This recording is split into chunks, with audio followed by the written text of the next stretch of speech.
everybody to our Fill Your Pantry Jams and Jellies webinar by the University of Illinois Extension. Since it is about 1 p.m. here, we are going to get going. Before we start, we do want to make sure that your microphone is muted to prevent any type of background sounds, as well as to make sure your camera is turned off. We have been trying to go through and turn them off as we see them come on, but just double check to make sure that's turned off. That helps with our bandwidth, so it's really strong throughout the day. So thank you for helping us out with that. All righty. So moving on. So today is our 5th of our 8 webinars in the Fill Your Pantry series, following the previous canning, freezing, fermenting, and drying webinars. All of our webinars are being recorded, and we are working with our campus digital team to get them onto our website as soon as we can. The website, and I'll make sure to put this in the chat box here in a few minutes, is go.illinois.edu/nutritionwell. And like I said, once I hand over the presentation, I'll make sure to put that into the chat box, that link, as well as I'll mention it at the end as well. Speaking of the chat box, please feel free to use it today to ask any questions. That's specifically what we want to be using that chat box for, is for those questions. We will do our best to address as many questions as we can as we go today. Your presenter will be answering questions at the end of the presentation, but please keep in mind that she may be addressing them as we go. So I know the last couple slides she goes through are a lot of our frequently asked questions regarding jams and jellies. And again, that's typically near the end of her presentation. Since we are limited to an hour, if we do not address every single question that you put into the chat box, we are going to be sending you every single one of those questions and answers that are coming into that chat box, as well as recipes and other helpful jams and jellies handouts for today. Alrighty, so moving on here, let me introduce myself. My name is Lisa Peterson, and I'm going to be your moderator today. I am a nutrition and wellness educator with University of Illinois Extension. I work in Christian, Jersey, Macoupin, and Montgomery counties in West Central Illinois. Another person who's on this call with us, who I don't have a picture of, but that is the University of Illinois Nutrition and Wellness educator, Susan Glassman. You may see her pop up in our chat box. She's going to help address questions as we go through today, as well as some of the technical side of our webinar. So moving right in, our presenter today is Mary Liz Wright. She is another nutrition and wellness educator, and she serves Clark, Crawford, and Edgar counties on the east side of the state. Mary Liz has over 20 years of experience in extension. And from there, I'm going to pass that ladle on over to Mary Liz. Thank you, Lisa. Yes, I'm happy to be here today. And we are here coming to you as part of the University of Illinois Extension. And Extension is the flagship outreach effort of the University of Illinois. We offer research-based educational programs to residents of Illinois in all 102 counties and far beyond. And you'll notice that when you registered, we asked that you give us your zip code. And we just find it interesting how far out we're reaching and into what particular counties in Illinois, and then other states as well. So as Lisa said, we are absolutely thrilled that you have joined us today. We're going to be talking about jams and jellies.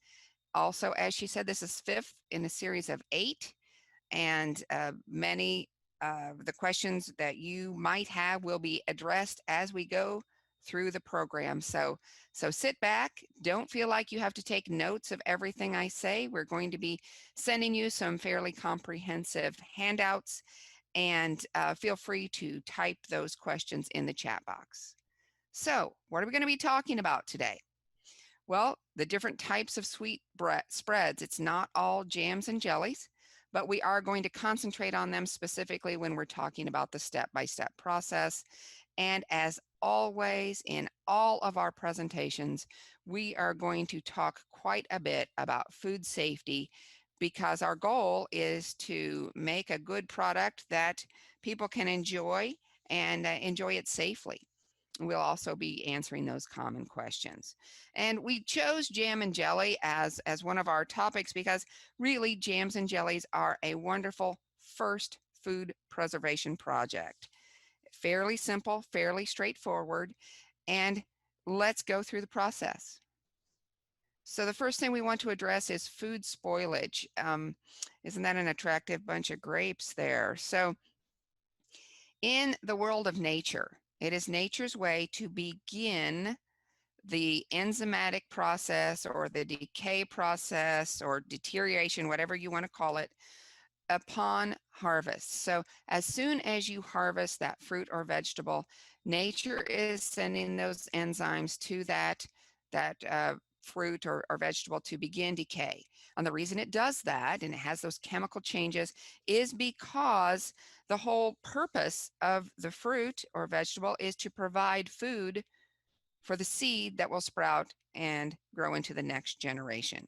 So in the Food Preservation Project, we're going to be talking about enzymes, chemical changes, but also microorganisms. And you see some mold growing on those grapes, and that's a microorganism that we address in the jams and jellies specifically, because those are things that can invade and cause spoilage to our end product or even to the product prior to. So one thing that we want to pay attention to is when we are preserving food, be it jam and jelly or another type of preservation, you want to choose the fruit or vegetable at its peak of ripeness and also its best quality.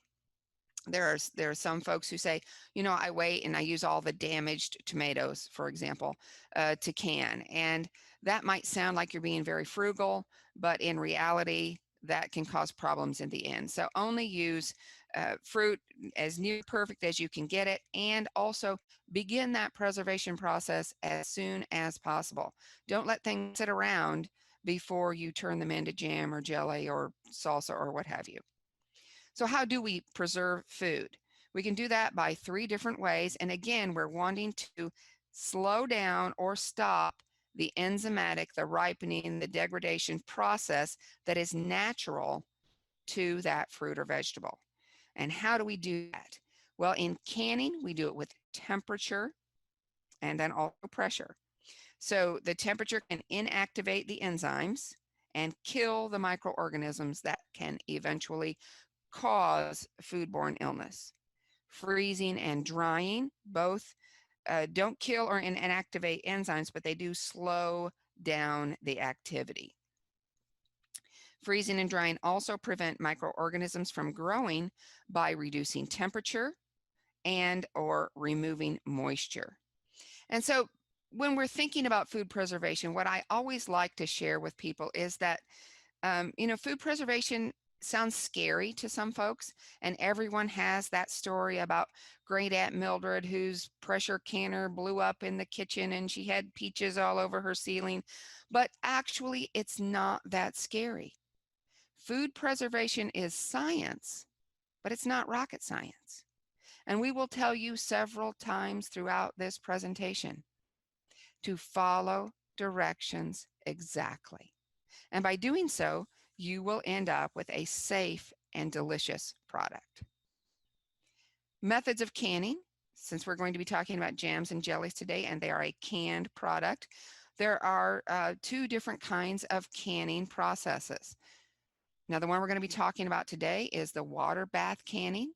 And what that does is it uses boiling water to raise the temperature and kill most of the microorganisms, reducing the microorganisms to a safe level inside that jar of acid food. So foods that begin with an acid in composition, like fruits, jams, jellies. We also can use the boiling water bath method for things we have acidified by adding an acid. So like our tomato products or pickles, which we'll discuss next week.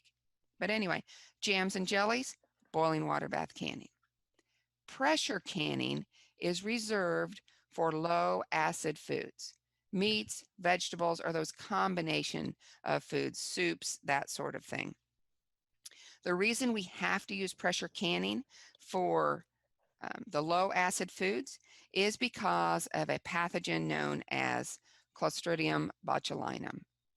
Well, now this is a foodborne bacteria. It's all around us in the world, and it really doesn't pose a risk to us until we put it in an environment without oxygen, which is the interior of a canned food. And so under those conditions, this bacteria can produce a toxin that is deadly and can cause some permanent damage to your nervous system.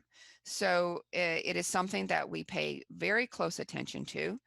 And in our processing of foods, that's another reason we want to adhere to directions exactly.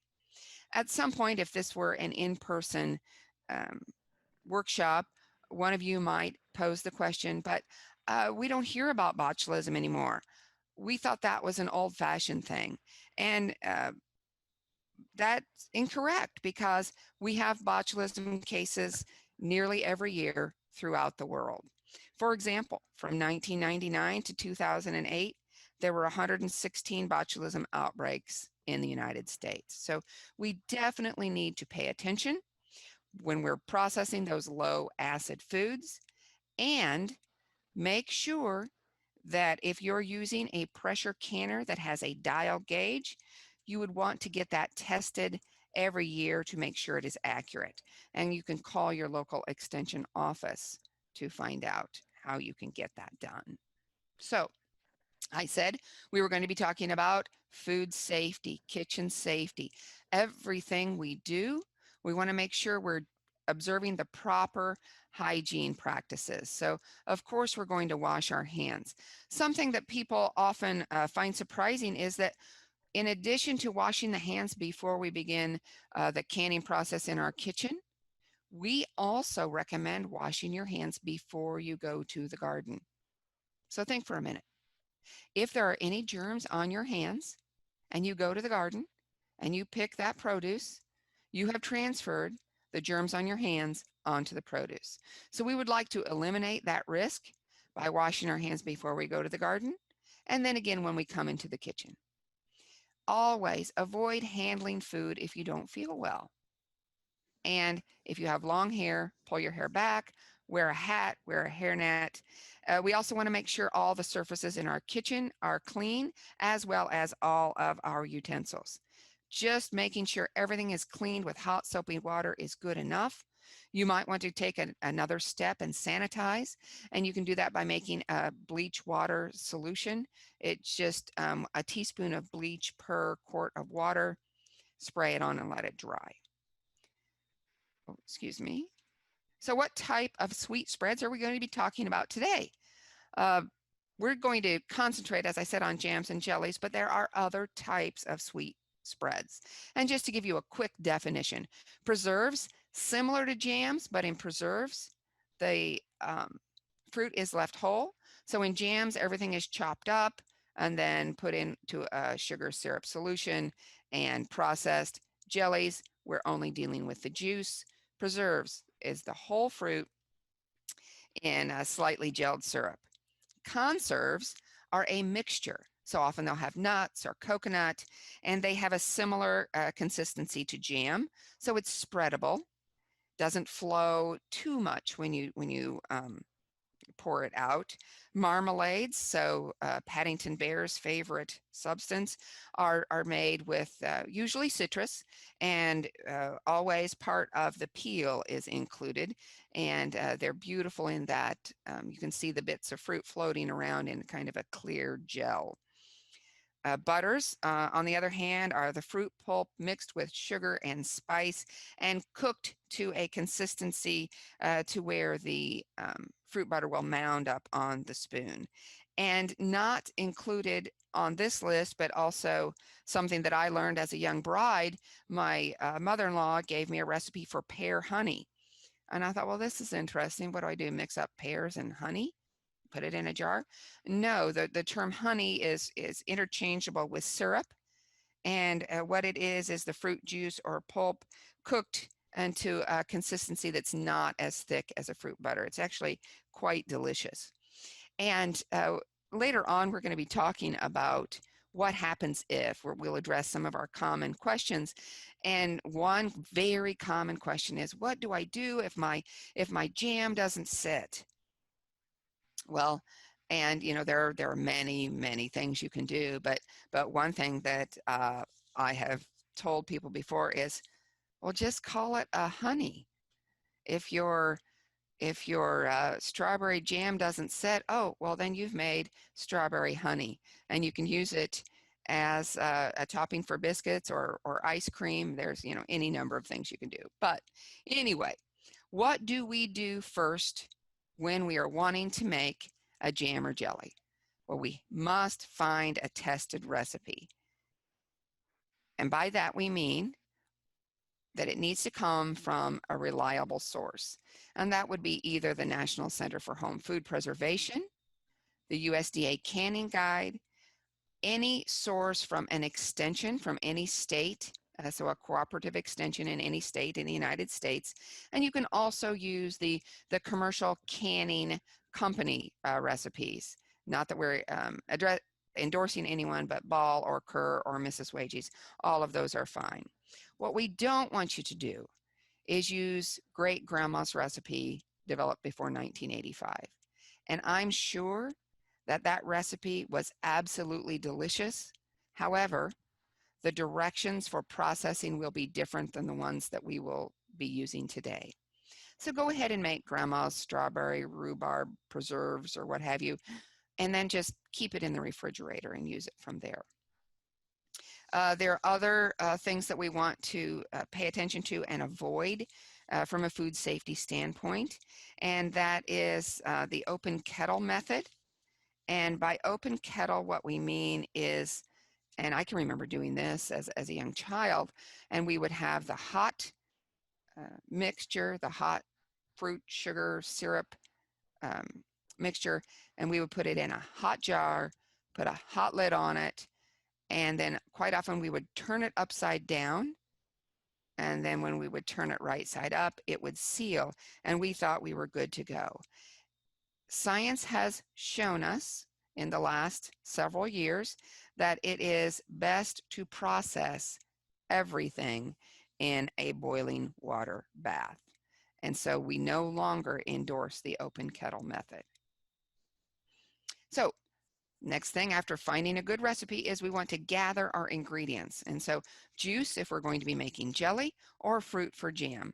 As I said, jam or jelly are our great first step in the food preservation learning curve, because you only have 3 ingredients. And if you're not using commercial pectin, you'll only have 2 ingredients. It doesn't really get much easier than that.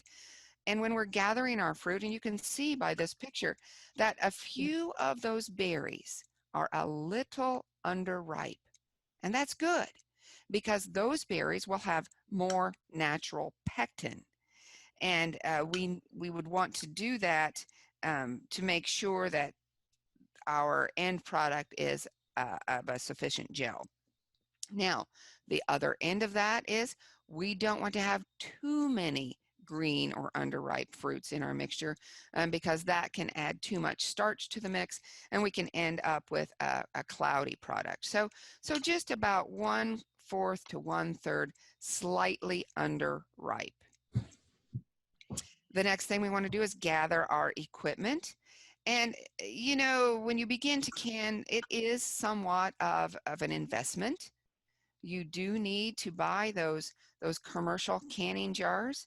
Please don't use old jelly jars, pickle jars, olive jars. We did years and years ago in the old mayonnaise jars, for example. And what we have learned, and what just keep in mind, you're going to a lot of trouble and some expense to do this. If you use a jar that is not a commercial grade canning jar, you run the risk of that jar exploding in your canner. So not only is that a danger, you could cut yourself on the shards of glass, but also you've just wasted a whole jar or 2 of product after you've gone to all that work. So buy the commercial canning jars. They last forever as long as there's no nicks or cracks in them, and check it out on that rim and make sure there's no nicks. You can buy them at garage sales really cheaply. Get the jars, lids, rings. We recommend you use a national brand for this as well. You want high quality lids and rings. We're only going to use those lids one time. You can reuse the rings, but the lids can only be used one time. Jar lifter is really a convenience and also a safety factor. And so you need that to be able to pull those jars out of the very hot water. And a funnel allows you to fill the jars much more accurately and evenly. A long handled spoon and then a pot or pan to both boil the jam or jelly in, and then also a larger stew pot to use as your water bath canner. So as far as size of jars, use what the recipe suggests. If you use a different size of jar, well, the processing time is going to be off, and then you will very likely end up with a product that is not of the same consistency as the others. So it'll either be too stiff or too loose. All right, so we mentioned a little bit about these unsafe methods. We see these occasionally. I've even read newspaper articles. Unfortunately, there's a lot of information on the internet that is not accurate. You cannot process canned goods in your dishwasher or your microwave oven or your oven.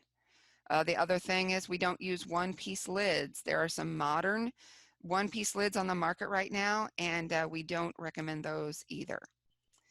Paraffin wax. Grandma used to seal that jam and jelly with paraffin wax, and I know that you can remember as well as I do popping that off and chewing it like it was gum, and it had a hint of flavor of the jam or jelly. And we don't recommend that any longer because there could be a hairline crack around the edge of that wax, and molds or yeast could get in there, and it would result in spoiling the food. So again, you've gone to all this trouble and all this time.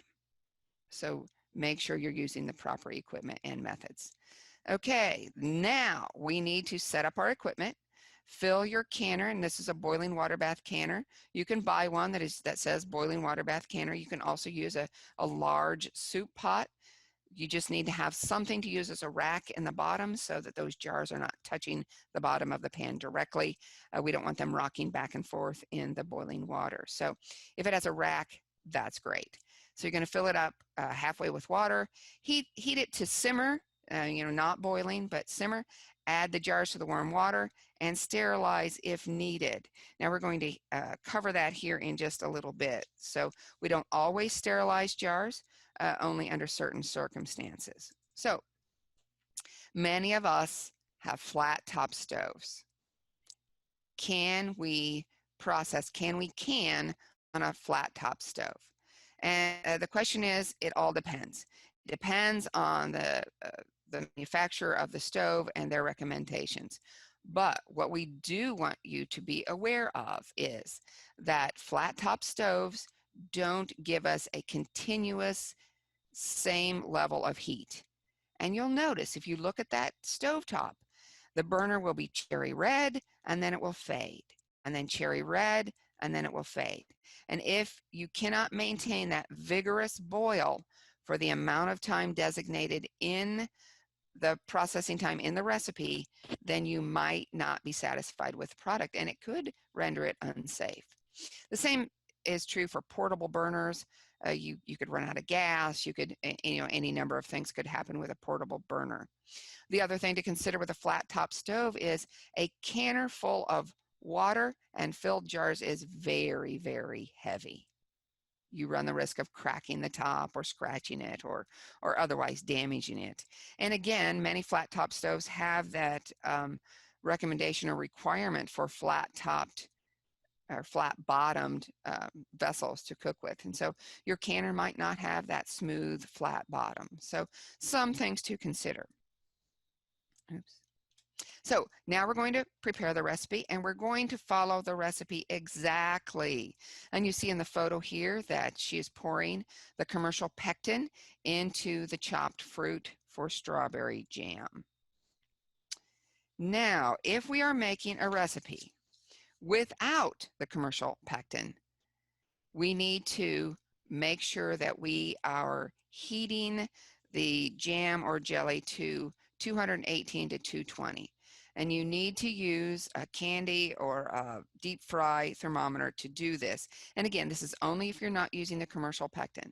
I will tell you, I like the flavor of the jams and jellies made without pectin. It's a little trickier to get the gel, but I find that it's worth it. And when I do in-person workshops, I always do a recipe without pectin so that people understand that it can be done. So we have the temperature test, but then we can also use the sheet test, it's called. And you see the 2 spoons here. And so you would take a cool metal spoon, dip it down into the boiling mixture, pull it up, and if you see several drops coming off the spoon, it's not yet cooked to the consistency of jelly. But if it comes down and 2 drops form into one, kind of like it's going to pull off that spoon in one piece, then it is of the right consistency. After cooking, we need to fill the jars to the appropriate headspace, again, following the directions. Most jams or jellies have a 1/4 inch headspace. And you can measure that with a ruler, or there are some other commercial tools you can use. Wipe the rims clean, add the lid and the ring to that. And then we're going to process. So we're going to load the jars into the canner. If you have a rack, that works great. Add more boiling water, so you might want to have a tea kettle going at the same time. So you're going to add more boiling water because you want to cover each jar with 1 inch or 2 of water. And then you need a little bit of airspace, 1 to 2 inches at the top of that pot, for the action of the boiling not to bubble out on and make a mess on your stove. So bring the water to a rolling boil and start your timer. Again, if the power goes out or you have a little dip in temperature and the water temperature goes down, you need to bring it back up to a boiling or rolling boil and start your timer all over again. You must process for the time stated in the recipe. And after we have processed and kept the jars in the boiling water bath for the required amount of time, you want to turn the heat off. Carefully remove that canner lid, and by carefully we mean away from your face, so point it towards the back of the stove. Then let the jar sit for 5 minutes. And this is just a safety factor. Once they have sat for 5 minutes, pull them out of the boiling water bath. Don't tip the jars to get that water off. Listen for sealing and let them sit undisturbed for 12 to 24 hours. So do not move the canner from the heat until it cools off. That's an awful lot of very hot water, and you can cause severe burns. Even steam is a terrible burn as well. And when you're putting the jars on your counter, make sure there's a rack. If you don't have a rack, double up a bath towel, and particularly if you have a stone countertop that is kind of cool to the touch, you certainly don't ever want to put a hot jar on that because it will burst and you'll have a terrible mess. The next thing we need to do after they've sat for 12 to 24 hours, we're going to check the seals. If they didn't seal, they can be reprocessed. You want to label them with the food and the date, and I like to write that on top of the lid. Some people have those stickers, but if you use the same jars over and over again, getting those stickers off is a pain. So just write it on the lid, remove the ring, and we do that for a couple of different reasons. One being that we can reuse that ring on our next batch, and then secondly, if you don't have the ring on, you can observe just by looking at the side of the jar where it's in your storage space, if there's any spoilage occurring. You can see that the ring might cover some of that spoilage. And so take the ring off and then store the jars in a cool, dry space. Now we're going to show you a video of how to make strawberry jam.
Hey guys, I see we're having some problem with audio here. So what we'll do is Susan will quickly get the video playing and we'll see if we can get the audio to work. Sorry about that. We'll take care of it here in just a second.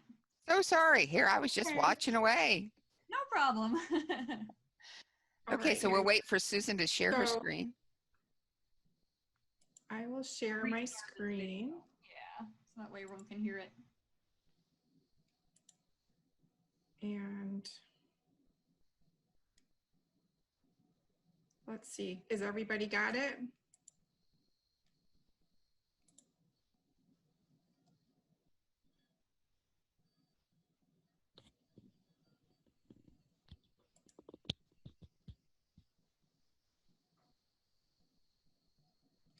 Yeah, I can hear it, or I can see it, we just can't hear it. Yeah, I don't hear it. Okay. Should I mute myself, you think? Hang on. Yeah, there's I'm a setting. Hold Of on. mashed. I'm going to start again because I'm going to see if this helps better with the sound. Okay, here we go. Okay, great.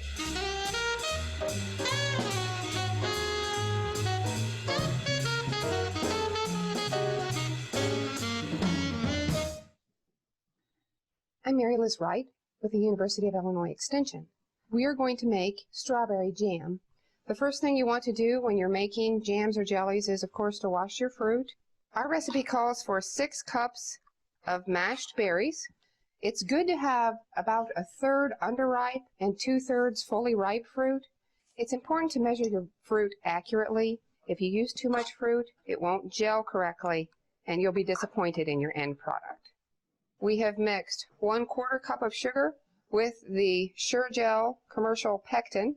We're going to add that to our fruit. The next step is optional, but if you add just a 1/2 teaspoon of butter or margarine, this will reduce the foaming of your jam. Once it has reached that full boil, and by that we mean a boil that does not stop when you stir, you need to add your pre-measured 4 cups of sugar. Continue to heat it until the whole mixture comes again to a full rolling boil, and boil for exactly 1 minute. Turn your heat off. You'll want to take a metal spoon and skim off any foam that has risen to the top. Stir it up, redistributing the berries. Now you're ready to fill your hot jars. You want a 1/4 inch headspace. I want to clean the top of my jar, making sure there's nothing between the glass rim and the gum sealing compound on the lid. Twist the ring in place just until it is finger tight. It's an excellent idea to get a hot water bath with a rack. Then lower the rack into the boiling water. The water should cover the jars by 1 to 2 inches. You don't want them to be leaning against the side of the canner, other jars. For strawberry jam, we're going to process this in the boiling water for 10 minutes. So now we're going to turn the heat off. After you remove the lid, let the jars stay in the canner for another 5 minutes. Keep the jar perfectly upright. Place the jars on a rack with at least 1 inch between each jar. If there's a little water on the top of the jar, don't worry about that. If you tilt that jar to remove the water, it could hamper the sealing process with the lid. So don't worry about the water, it's going to evaporate. Let the jars stay on the rack for 12 to 24 hours undisturbed so you can enjoy this strawberry jam all winter long with your family. A taste of summer in a jar.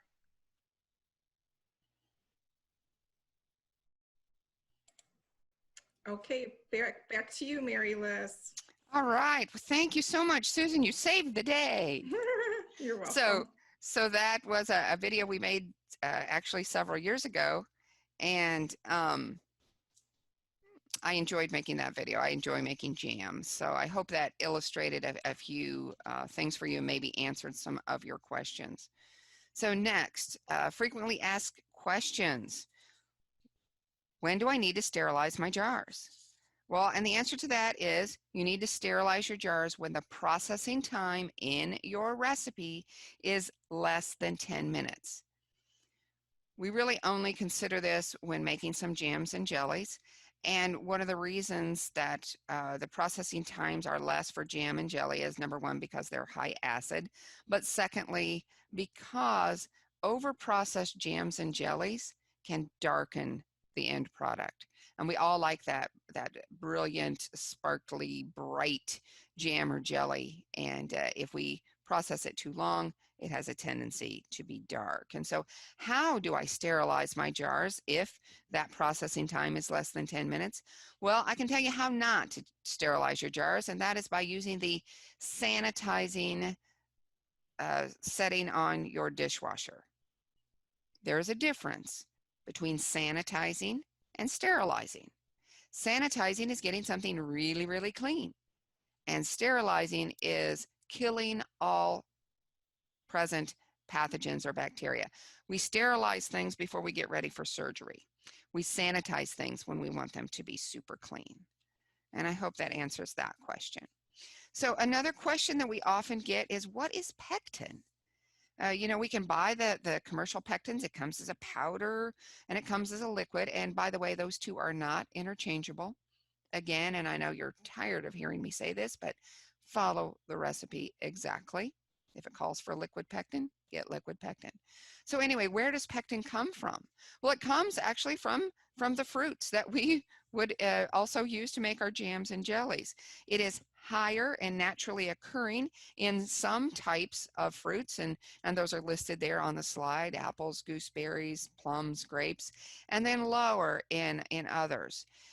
As we mentioned, both in the video and then when we were talking about the fruit selection, the less ripe fruit has more natural pectin in it. And so then that's why we often say, if you're making a recipe without the use of commercial pectin, you would want to make sure that 1/4 to even up as much as 1/3 of your fruit to be under ripe. And it's the pectin combined with the acid in the fruit and temperature that causes the gelling process to occur. So it's really important in the whole process, and we want to make sure we're using the right kind and the right amount. Another very, very common question is, how can I reduce the sugar in my sweet spreads? There's a lot of sugar in jams and jellies and conserves and all of the spreads that we talked about. And we use sugar for a couple of different reasons. One is that it makes it taste good, but secondly, sugar binds with the water in the fruit and actually aids in the preservation process. If you do want to use less sugar, then we recommend you buy the commercial pectin that is made for a low sugar spread. And so quite often they're a different color, they'll have a different label on them. It'll be very clear to you that this is specifically for a low sugar recipe. There are no substitutions, but you can find some recipes both on USDA and the National Center for Home Food Preservation that have been designed to use less sugar or to use an alternative sweetener. You must follow, again, those recipes exactly. Don't take a regular recipe and swap out an artificial sweetener for it. One, you won't be satisfied with the consistency of the product, and again, when I said that sugar binds with water and has something to do with spoilage, we do find that the reduced sugar products tend to spoil a little more quickly, and you'll want to pay particular attention to them. But it can be done. You just need to follow the recipe exactly. Again, oh no, what happened? My spread was too stiff. It has sugar crystals. Oh, and it molded. So although making jam and jelly is a relatively easy process, there are things that can go wrong. So if it's too stiff, maybe you overcooked it. Your temperature was too high. Sugar crystals, maybe you did not stir the sides of the pan, and so some sugar was allowed to crystallize on the edge of the pan. Sometimes people go ahead and let that happen, and then before they put the product in jars, they'll take a wet paper towel very carefully, because it's hot, and wipe those sugar crystals out. You might also see some naturally occurring tartrate crystals if you're using grape, and that's just a naturally occurring product of the grape itself. And there are some things you can do to avoid that. And again, if it molded or has a fermenty smell or otherwise seems off, well, something happened maybe in the processing. Any number of things could happen. But what we don't want you to do is just to simply scrape that mold off and go ahead and use it. If mold is present, please throw it out. Now, how do I reduce soft jelly? And like I said earlier, you might want to wait before you take this next step. Sometimes jam or jelly can take up to 2 weeks to really set. And so let those jars sit undisturbed. If you do need to move them to a cabinet, that's fine, but don't be jostling them around too much. Wait a couple of weeks. If it's still soft, well, then you can reprocess, redo it, and we have the instructions in one of our handouts to do that. And it can be done. And also, if you don't want to go to that trouble, and as I said earlier, you can call it then, this is I made a honey, I made a fruit honey, or you made strawberry topping or something similar for ice cream. Don't be too hard on yourself. It's still going to be delicious. The resources that we recommend are the National Center for Home Food Preservation, as well as our own Illinois Extension Food Preservation site. There are wonderful directions on both of these sites, and you should be able to follow step by step. The Illinois one has several other videos. We shared with you the strawberry jam video this afternoon, but there are other videos on there as well. So, questions. Lisa, how can I help? I see we have 99 messages. Thank you all for hanging in there. Thank you all for typing in the chat box. So what do we need to talk about now? Okay, the first thing I do want to get into before I start handing you a few questions here is we did get quite a few questions about the handouts. So okay. Yes, we are going to be sending out the handouts. They are going to be coming within the next week or so. We are working right now. I know there was questions about our previous webinars and our handouts, and we're talking about moving them potentially to our website, and we will make sure to let people know when they are put on there as well, because they want handouts, and we haven't been able to upload everything just yet. Okay. Okay. Okay, so the first thing I want for Mary Liz, I've got a good question for you that I know we get asked a lot with Extension. So can you use a steam canning setting on an Instant Pot, or is that considered unsafe even though it's marketed to be able to do so? Excellent question. I am so glad this question was asked, because although the manufacturer indicates that it is a safe process, the Center for Home Food Preservation has not yet determined that to be a safe way to preserve food. So short answer, no. It's best to just go with the old-fashioned method. There are some commercial electric countertop canners that are different from your electric pressure cooker. So made specifically for canning, they will process, I don't know, I think like 3 or 4 small half pints or pints at a time. And those are okay to use. But the other, those multi-function appliances, no. All righty, so that's one of them. Another one, this is a great question that comes in a lot, is I just purchased a new pressure canner. Do I need to have the gauge tested if it has never been used? If it's never been used, it was calibrated in the factory. Now, if you've had it setting in, I don't know, your unheated garage or a very damp basement or somewhere like that, you might want to run in and have it tested, but those are calibrated at the factory and should be good to go. All right. We have plenty of time here. Here's another good question is, why remove the foam? In your video, you showed you removed the foam. Right. And that's just for aesthetic reasons. In my house, I don't remove the foam because my children like the foam. So it has nothing to do, it tastes good, nothing to do with food safety. It's just, it makes a prettier jar if you remove it. Good question. Alrighty. Okay. So this one's more of a situational question. So I put Okay. several jars in the fridge once cooled to try to help them set more quickly. They're still sealed. Is it safe to pull them out and put them on a shelf, or will that affect the seal? It shouldn't. Actually, next time, let's just leave them on the counter. Anytime you're changing temperatures, um, you're gonna have condensation on the jar, and it's not going to affect the seal, but it could theoretically, if you don't wipe off the lid, it could lead to rust in the lid, which could impair the seal itself. So again, short answer, no, you should be fine. Just wipe off that condensation. And next time, just leave them set on your counter. Sure. Okay, I'm looking back here.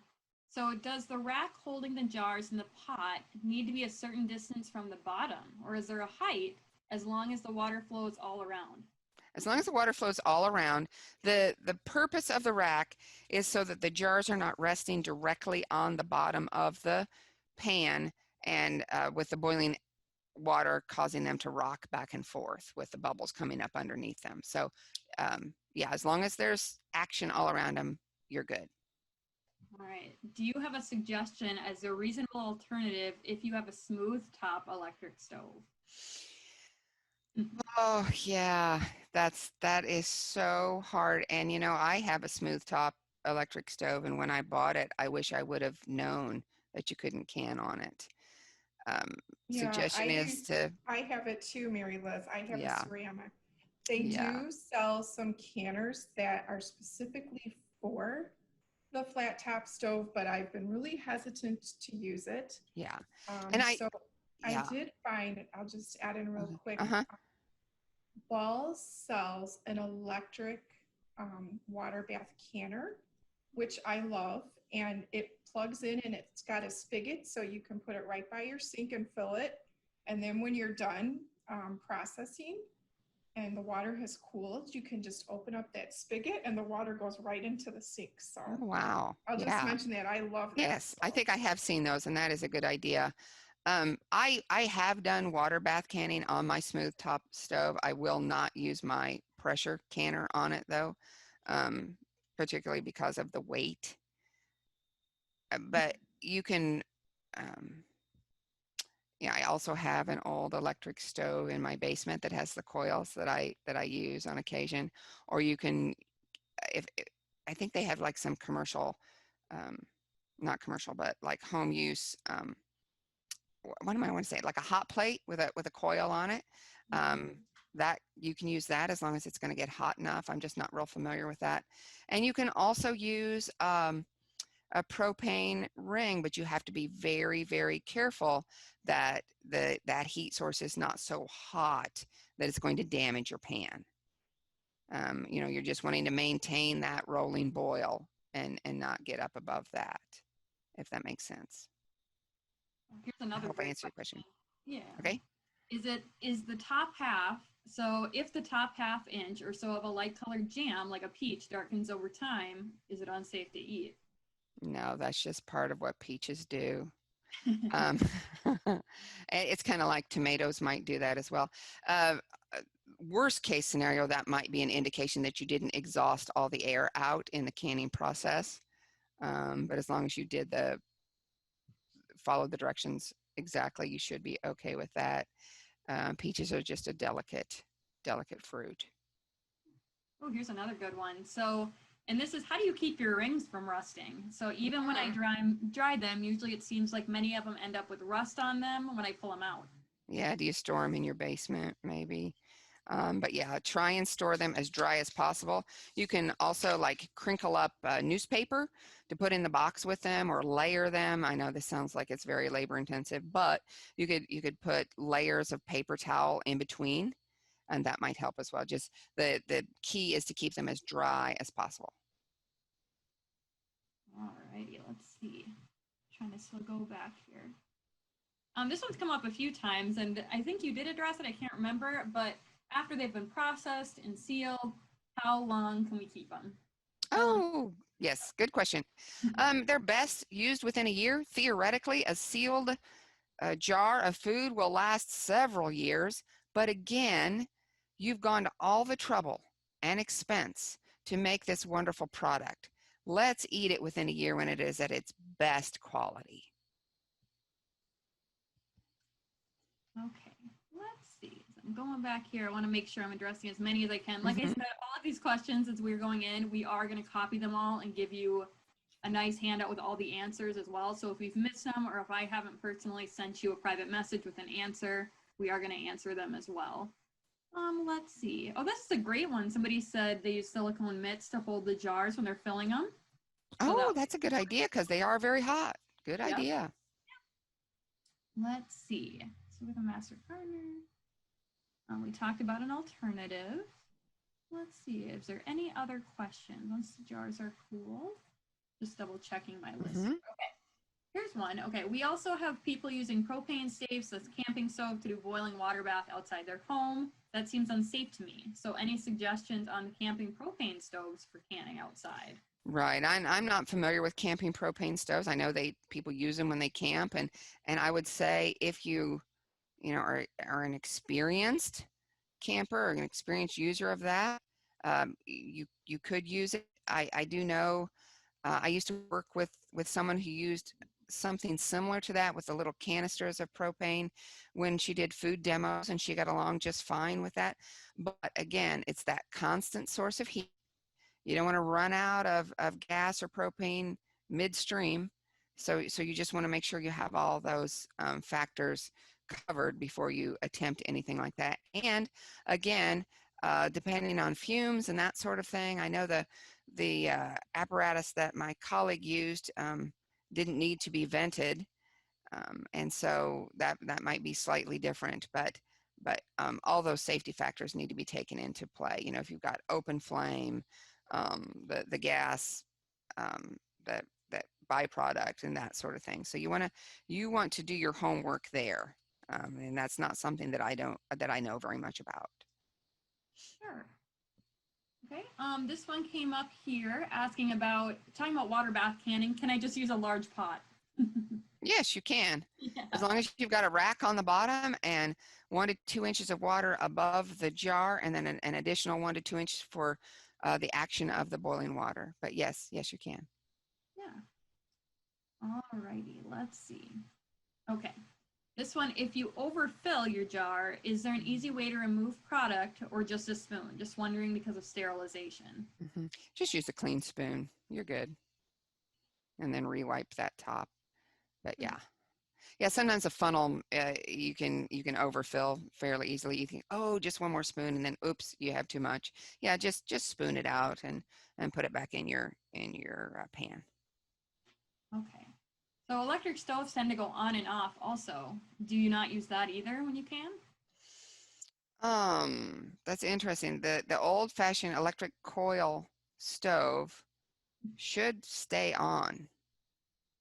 Yeah. Okay, a lot of these that we've addressed. And we will, I know there's been a couple of questions in here as well regarding our wanting to sign up for our other ones. And I'm so sorry you guys didn't hear about a lot of our previous webinars. But I will put in the link here for registering for the other ones as well. And then the follow-up email with the handouts will also have a link for registering if you missed some of our other webinars and you'd still like to sign up. We're still happy to take more people in these classes. Oh, absolutely. And again, the ones that you missed, they're going to be posted so you can watch them at your leisure. Here's some other good ones here. We got a couple more questions coming in. We got so time. Can you use banana or papayas to do jams? No. I like to do tropical fruit. That's what they said in there. Okay. No, I don't believe so. And that's an excellent question. And I would have to do some research on that. But off the top of my head, because those remind me of pumpkin, and there is no safe home processing for a pumpkin butter, for example. And both banana and papaya make me think of that. And that's just my kind of experience talking. That's not sound answer, but what we can do is we can jot that down. Lisa, we've got that written down, and we can do a little research on that.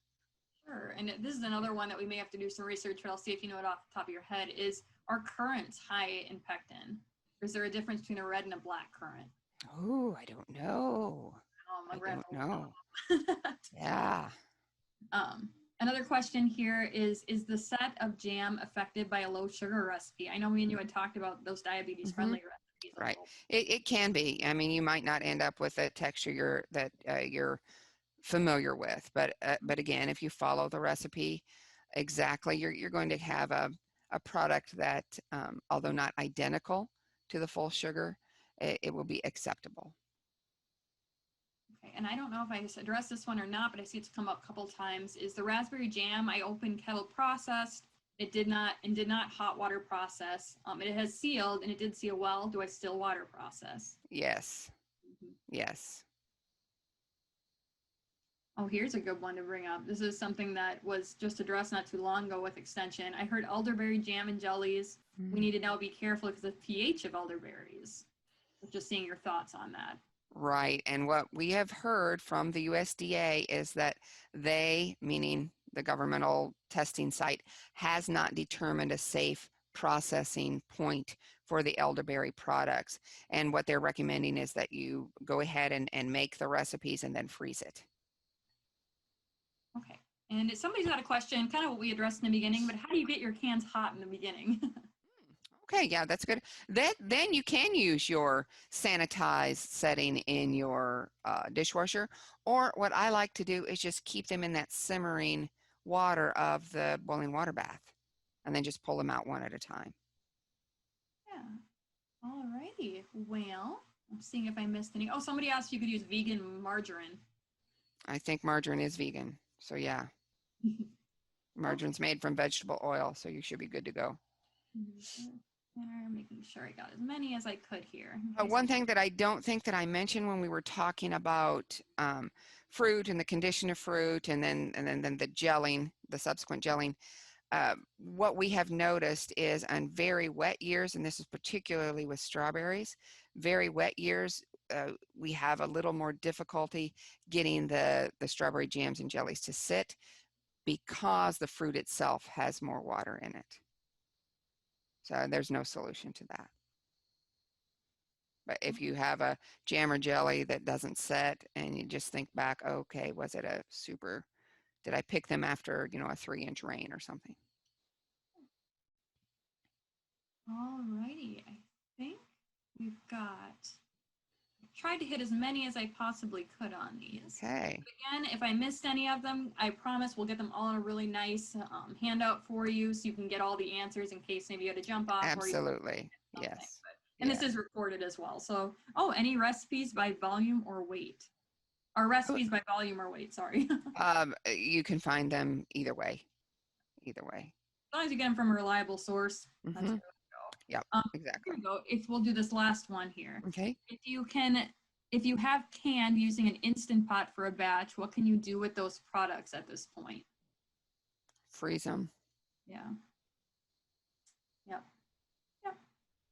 Yeah, there's a lot of research out there about these electric pressure cookers. There is, and unfortunately, and I believe, Lisa, didn't you do a little research, and the manufacturers are still maintaining that they are right, and the USDA is saying no, you're not, and so there's kind of a conflict there. Yeah, yep. Utah did a huge study on all these different types of electric pressure cookers, and they're still proving that they're not safe over time. So.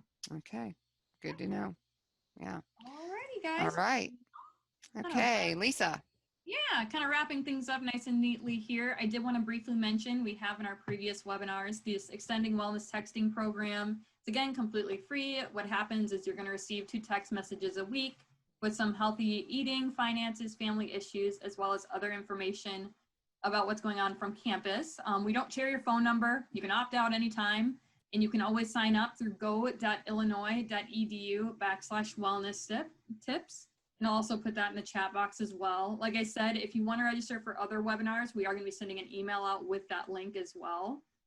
And just a quick reminder, we are going to be sending, you should have already received an email with our survey. We do ask that you fill it out. It helps us improve things within our webinars, as well as suggestions on what you'd like to see in the future.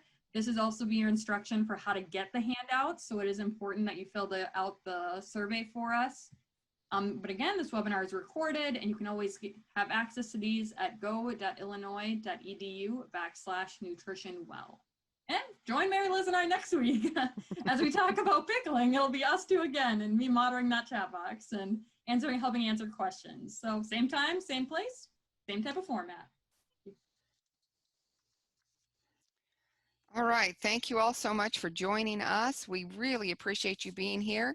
And we have additional resources, and those will be included in our thank you email along with the survey. And again, always feel free to contact your local extension office if you have any questions about nutrition, wellness, food preservation, food safety, anything along those lines. We are happy to help. That's what we're here for. And we hope that you all have a great rest of your day, a wonderful weekend, and we hope to see you next Wednesday for All About Pickle.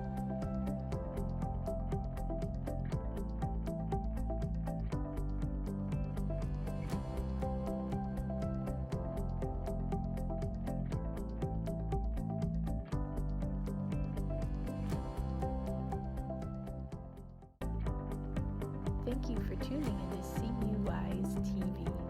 We hope you enjoyed the show. This video can be accessed anytime on youtube.com. In the YouTube search bar, type in UPTV6 and look for their microphone logo. We hope you will join us again next week for more local, engaging